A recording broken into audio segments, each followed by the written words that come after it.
Lukin. Hi. Gài thế chốn năm mà khi gài thì mình không có kèm nằm được. Chốn không có kèm nằm được. Ting ting ting. Đây này bên một này. Bây giờ sắp gần tới nhỉ. Giáo thân. Tôi giáo tôi nó gọi liềm hầu thì thế là đi đúng. Lì. Vô đấy.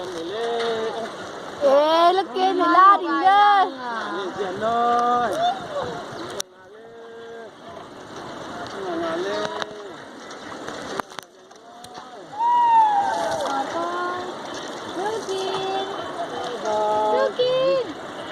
Serious. Bubu. Thằng con Lukin. Nhưng mà tôi biết tập mình sẽ phải thầu cái miếng này. Ấy chú gần đây tôi nghĩ thế nào, thằng cái ngán này rất là. Nó gọi tôi than ngoài. Nó gọi tôi than đằng ngoài. Gần của nó tôi gần. Stop được rồi. Uncle Ly bằng à.